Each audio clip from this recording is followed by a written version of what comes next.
கல்வி செய்திகள் வாசிப்பவர் சிவசக்தி ஸ்டாலின்.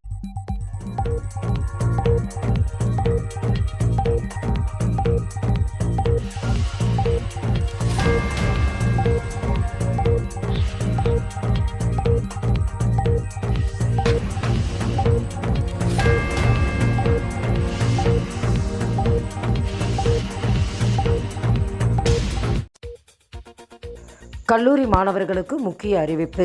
முதல்வர் மு க ஸ்டாலின் விரிவாக்கம் செய்யப்பட்டுள்ள புதுமை பெண் திட்டத்தை டிசம்பர் 30 தொடங்கி வைக்கின்றார். புதுமை பெண் திட்டத்தின் கீழ் அரசு பள்ளிகளில் தமிழ் வழிக் கல்வி பயின்று உயர்கல்வி பயிலும் மாணவிகளுக்கு மாதம் ரூபாய் 1000 உதவித்தொகை வழங்கப்படுகிறது. இந்நிலையில் அரசு நிதியுதவி பெறும் பள்ளிகளில் தமிழ் வழியில் பயின்று தற்போது உயர்கல்வியில் படிக்கும் அனைத்து மாணவிகளுக்கும் மாதந்தோறும் ரூபாய் 1000 வழங்கப்பட உள்ளது. முதலமைச்சருக்கு நன்றி தெரிவித்த அமைச்சர் அன்பில் மகேஷ் பொய்யாமொழி. முதலமைச்சரின் காலை உணவு திட்டத்திற்காக முதலமைச்சர் மு க ஸ்டாலினை சந்தித்து பள்ளிக்கல்வித்துறை அமைச்சர் அன்பில் மகேஷ் பொய்யாமொழி நன்றி தெரிவித்துள்ளார். மாநில திட்டக்குழு வெளியிட்டுள்ள ஆய்வறிக்கையில் காலை உணவு திட்டத்தினால் பள்ளிகளுக்கு குழந்தைகள் குறித்த நேரத்தில் வருவது அதிகரித்துள்ளன.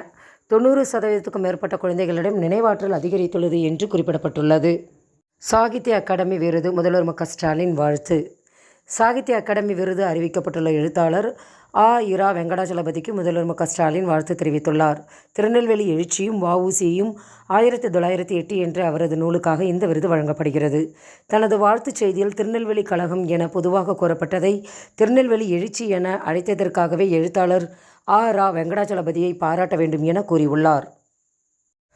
கல்லூரி மாணவர்களுக்கு முக்கிய அறிவிப்பு. முதல்வர் மு க ஸ்டாலின் விரிவாக்கம் செய்யப்பட்டுள்ள புதுமை பெண் திட்டத்தை டிசம்பர் 30 தொடங்கி வைக்கின்றார். புதுமை பெண் திட்டத்தின் கீழ் அரசு பள்ளிகளில் தமிழ் வழிக் கல்வி பயின்று உயர்கல்வி பயிலும் மாணவிகளுக்கு மாதம் ரூபாய் 1000 உதவித்தொகை வழங்கப்படுகிறது.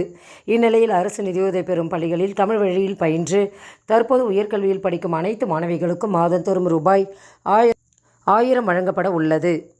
குரூப் 2 தேர்வு சான்றிதழ் பதிவேற்ற இன்றே கடைசி. TNPSC குரூப் 2A மெயின் தேர்வு அடுத்த ஆண்டு பிப்ரவரி மாதம் நடைபெற உள்ளது. இதற்கான சான்றிதழ் பதிவேற்ற இன்றே கடைசி நாள். மேலும் விவரங்களுக்கு www.tnpsc.com என்ற இணையதளத்தை பார்க்கலாம். செய்திகள் நிறைவடைந்தன. வணக்கம்.